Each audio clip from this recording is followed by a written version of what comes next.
Class 12th का NCERT solution जिसमें amines की बैक एक्सरसाइज का क्वेश्चन नंबर 11th जो है वो हम लोग टेकअप करने वाले हैं। काफी इंपॉर्टेंट रिएक्शंस है और बहुत सारी रिएक्शंस की प्रोबेबिलिटी रहती है। यूजुअली बोर्ड एग्जाम्स के अंदर ये जो है वो पूछी जाती हैं। कॉम्पिटिटिव सिग्निफिकेंस भी कम नहीं है इनका। तो सबसे पहले बेटा जी हम लोग बात करेंगे ये पर्टिकुलर रिएजेंट की। याद रखो जहां पे भी क्लोरोफॉर्म हो और हम लोगों के पास एल्कोहलिक KOH हो तो ये हम लोगों के पास एक आइसोसाइनाइड टेस्ट का रिएजेंट है जिसके अंदर आइसोसाइनाइड का फॉर्मेशन होता है। अब आइसोसाइनाइड हम लोगों के पास क्या होता है, कहीं पे भी NC जो है वो जुड़ रहा हो कार्बन्स की चेन के साथ तो उसको आइसोसाइनाइड बोल देते हैं। तो ये रिएजेंट का बेसिकली काम ही ये है कि ये जो रिएजेंट है हम लोगों के पास देखिए ये प्राइमरी एमीन है, तो प्राइमरी एमीन को जो है वो हम लोगों के पास आइसोसाइनाइड के अंदर कन्वर्ट कर देता है। तो यहां पे क्या बनेगा C6H5 और साथ में NC का फॉर्मेशन हम लोगों के पास यहां पे हो जाएगा। तो ये जो है मैं एज्यूम कर रहा हूं आपको क्लियर है। एक चीज इसके बारे में और जाननी है क्योंकि ये एक प्राइमरी एमीन्स को टेस्ट है डिटेक्ट करने का, तो इसके अंदर से बहुत गंदी सड़ी हुई बदबू जो है वो हम लोगों को सूंघने को मिलती है। तो फाउल स्मेल जो है वो इसकी रहती है। अब ये क्या है हम लोगों के पास, तो इसको मैं ड्रॉ करके बताता हूं आपको। ये जो सेकेंड पार्ट है मैं यहां पे लिख रहा हूं, जिन पार्ट्स की रिक्वायरमेंट होगी मैं नीचे लिखता रहूंगा। ये बेंजीन है विच इज C6H5 और दिस इज N2 पॉजिटिव और यहां पे Cl नेगेटिव है। इसके एक चीज याद रखो इस पर्टिकुलर ग्रुप के बारे में, डाइएजो ग्रुप हम लोग इसको बोलते हैं। ये एक बहुत अच्छा क्या है, एक बहुत अच्छा हमारे पास लीविंग ग्रुप है।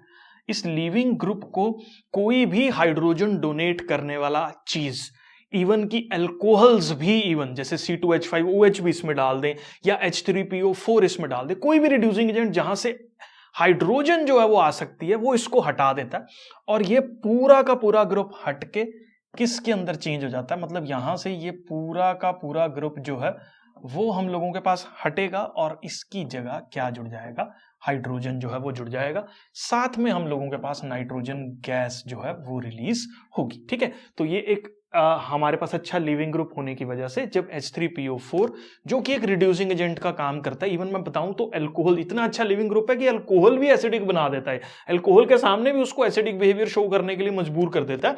तो ये H जो है वो इसके साथ जुड़ जाएगा। मैं ज्यूम कर रहा हूं सेकंड पार्ट आपको क्लियर है। थर्ड पार्ट हम लोगों के पास क्या बोलता है, थर्ड पार्ट के अंदर जो है वो आप देख लीजिए क्या क्या रिएजेंट जो है वो प्रेजेंट है थर्ड पार्ट के अंदर।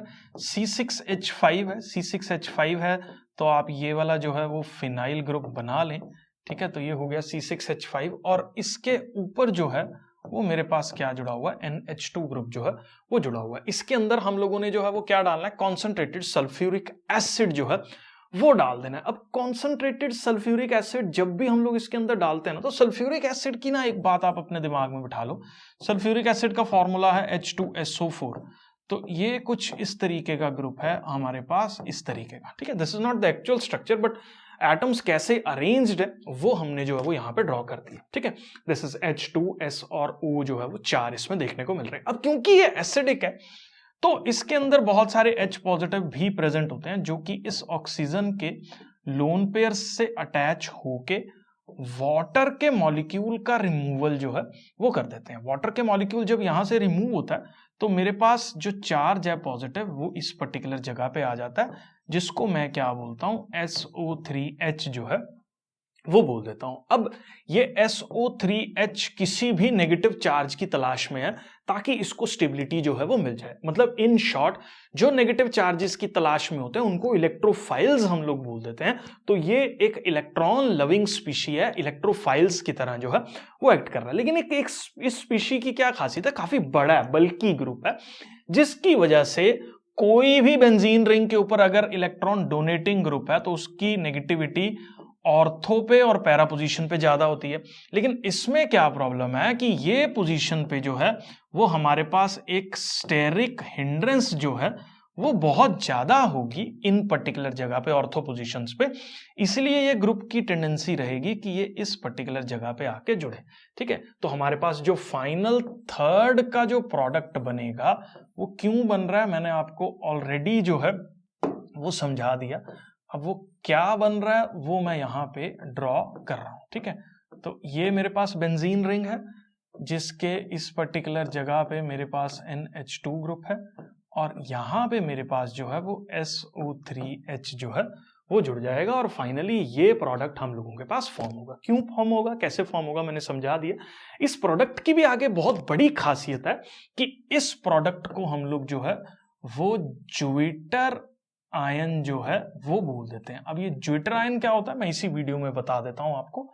ज्विटर आयन हम लोगों के पास क्या है, क्योंकि ये कॉन्सेप्ट से रिलेटेड ही है, तो ये बेंजीन का रिंग है और हम लोगों के पास ये SO3 क्या करता है, H को लूज करता है, तो इसके ऊपर पॉजिटिव चार्ज जो है वो आ जाता है। सॉरी, H पॉजिटिव को लूज करता है तो इसके ऊपर नेगेटिव चार्ज आ जाता है और H पॉजिटिव जो है वो यहाँ पे NH3 पॉजिटिव के साथ जो है वो जुड़ जाता है। मतलब एक ही स्पीशी।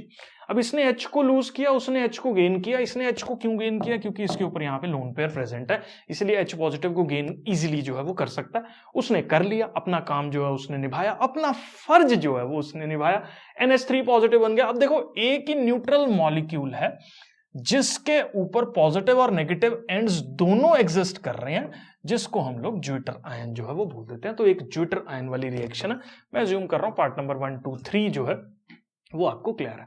अब ये चीज देखो, मैंने इस पर्टिकुलर जगह पे फोर्थ पार्ट को भी अगर मैं डिस्कस करूं तो ये मेरे पास डाईएजो ग्रुप है, जिसके अंदर मैंने बोला इवन आप एल्कोहल्स भी डालोगे ना तो उसके अंदर से भी हाइड्रोजन को निकाल लेगा। ठीक है, ये इतना अच्छा लिविंग ग्रुप है। तो यहां पे बेसिकली क्या बनने वाला है, देखो बेंजीन तो है ही है, ठीक है, जिससे N2Cl जो है वो निकल के चला गया था और जिसके साथ मेरे पास हाइड्रोजन जो है वो जुड़ गया था। ठीक है, तो मैं अज्यूम कर रहा हूं ये जो है वो आपको क्लियर है। इस पर्टिकुलर रिएक्शन के अंदर ना एक चीज और है जो आपको अंडरस्टैंड करनी है। डाईएजो ग्रुप अच्छा लिविंग ग्रुप है, ठीक है, C2H5OH इसको हाइड्रोजन जो है वो दे देता है, लेकिन क्वेश्चन ये आता है क्या सिर्फ यही प्रोडक्ट फॉर्म होता है। अब एक चीज देखो, इसने हाइड्रोजन दी तो this is acting as a reducing क्या एजेंट, क्योंकि जो रिड्यूसिंग एजेंट है वो हाइड्रोजन को दे रहा है। अब रिड्यूसिंग एजेंट खुद क्या होता है ऑर्गेनिक केमिस्ट्री के अंदर, खुद ऑक्सीडाइज होगा। अब ऑब्वियसली अब एल्कोहल है वो ऑक्सीडाइज होकर क्या बनेगा, स्ट्रॉन्ग ऑक्सीडाइजिंग एजेंट तो हो नहीं रहा। ठीक है, एक माइल्ड सा ऑक्सीडेशन जो है वो कर रहा है, हाइड्रोजन जो है उसको प्रोवाइड कर रहा है, डाईएजो ग्रुप को जो है वो रिमूव कर रहा है। इसका मतलब C2H5 खुद किसके अंदर चेंज होगा, ये बहुत अच्छा कॉन्सेप्ट बनता है। तो इसका जो नेक्स्ट ऑक्सीडाइजिंग पार्ट जो है वो क्या होगा कि ओल जो है वो हमारे पास अल के अंदर ऑक्सीडाइज होते हैं अगर हम लोग एक माइल्ड सा ऑक्सीडाइजिंग एजेंट जो है वो इस्तेमाल कर रहे हैं। तो ये एक बहुत बड़ा पॉइंट है जो आपको अंडरस्टैंड करना है कि C2H5OH जो है वो हम लोगों के पास CH3CHO के अंदर जो है वो चेंज होता है। अब देखो, जब बेंजीन के ऊपर, फोर्थ पार्ट समझ में आ गया, फिफ्थ पार्ट की बात हम लोग कर लेते हैं। अब फिफ्थ पार्ट की बात अगर हम लोग देखें तो जब भी नाइट्रोजन के ऊपर हमारे पास क्या है, मैं यहां पे इसको आपको ड्रॉ करके समझा देता हूं। ये बेंजीन जो है वो हम लोगों के पास हो गया और ये हो गया NH2 ग्रुप। ठीक है, मैं कौन से वाले पार्ट की बात कर रहा हूं, मैं फिफ्थ पार्ट की बात कर रहा हूं। ठीक है, अब ये ग्रुप की जो नेगेटिविटी है, मतलब जो ऑर्थो पैरा डायरेक्टिंग बिहेवियर है, नेगेटिव चार्ज डेंसिटी है, वो ऑर्थो और पैरा पोजीशंस पे हमारे पास ज्यादा है, जिसकी वजह से ये ब्रोमीन जो है वो यहां से रिलीज होगा। और कौन कौन से पोजीशंस पे, एक ये वाली पोजीशन पे, एक हमारे पास ये वाली पोजीशन पे और एक हमारे पास ये वाली पोजीशन पे, तीनों पोजीशंस पे जो है वो जुड़ जाएगा। ठीक है, तो हमारे पास ये प्रोडक्ट का फॉर्मेशन यहाँ पे होगा।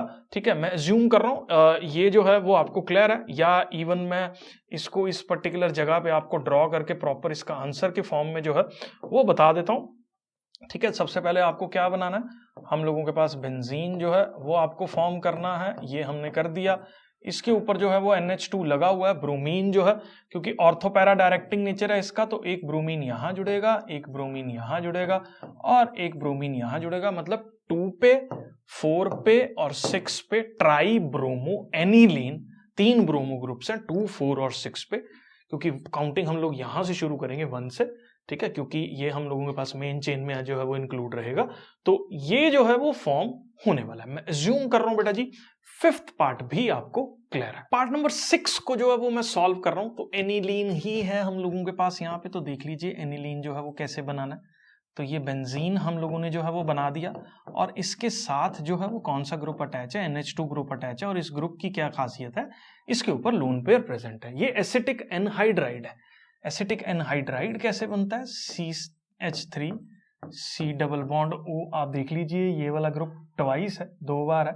ठीक है, तो इसको मैं 2 बार बना देता हूँ, CH3 C double bond O मैंने 2 बार बना दिया, और ये किसके साथ अटैच है, ऑक्सीजन के साथ जो है वो अटैच है। ठीक है, तो ये O के साथ जो है वो जुड़ गया। ठीक है, अब ये जब इसके साथ रिएक्ट करेगा ना, तो ये कार्बन बेचारा बड़ा परेशानी में है। कैसे परेशानी में है मैं आपको समझाता हूँ। इधर से ये ऑक्सीजन इसको ले रहा है, आई मीन इलेक्ट्रॉन को खींच रहा है, और इधर से ये वाला ऑक्सीजन जो है वो इलेक्ट्रॉन को खींच रहा है, जिसकी वजह से यहाँ पे एक पॉजिटिव चार्ज जो है वो आ गया। ठीक है, मतलब पॉजिटिव चार्ज डेंसिटी जो है वो आ गई, जिसकी वजह से क्या हुआ, ये इसके ऊपर एक्ट करेगा।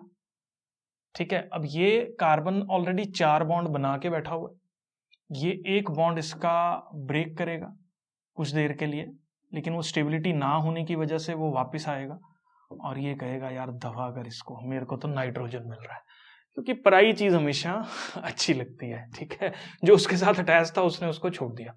तो हम लोगों के पास जो है वो ये बना यहाँ पे NH, ठीक है, जो कि किसके साथ अटैच हुआ, मैंने H नहीं बना था। ठीक है, N जो कि किसके साथ अटैच हुआ, C डबल बॉन्ड O के साथ अटैच हुआ, जो कि आगे फर्दर किसके साथ अटैच था, CH3 के साथ अटैच था। अब नाइट्रोजन को भी अगर इसके साथ बॉन्डिंग करनी है तो एक हाइड्रोजन को लूज करना होगा, तो इसलिए नाइट्रोजन एक हाइड्रोजन को लूज करता है, तो हमारे पास यहाँ पे NHCOCH3 का फॉर्मेशन इस पर्टिकुलर जगह पे देखने को मिलता है। तो ये हमारे पास इस एसिटिक एनहाइड्राइड के साथ जब एनिलीन रिएक्ट करता है तो इस प्रोडक्ट का फॉर्मेशन होता है। मैं ज्यूम कर रहा हूं, क्लियर है। ठीक है, उसके बाद हम लोग बात करेंगे पार्ट नंबर 7 की। पार्ट नंबर 7 में फिर यही डाईएजो ग्रुप है। ये यहाँ पे जो रिएजेंट लिखा हुआ ना, ये मैं एक बार लिख देता हूं फिर से। This is actually HbF4।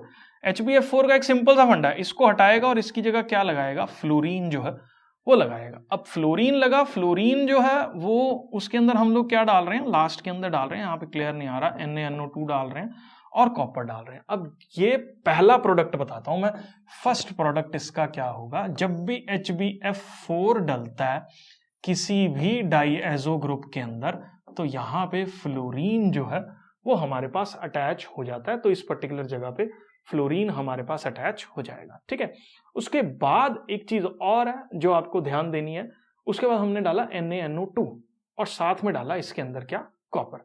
अब ये जो NaNO2 है ये इस फ्लोरीन को हटाएगा और सेकंड ग्रुप के अंदर कॉपर जो है इसके अंदर हेल्प करेगा इसकी इस फ्लोरीन के बॉन्ड को तोड़ने में, और यहाँ पे फाइनली मेरे पास NO2 ग्रुप का अटैचमेंट होगा और नाइट्रोजन जो है वो बाहर निकलेगा, और साथ में हम लोगों के पास जो है वो NaBF4 जो है वो बनेगा, साथ में नाइट्रोजन हमारे पास बाहर निकल जाएगा। ठीक है, तो फाइनली ये हमारे पास इस रिएक्शन में बनेगा।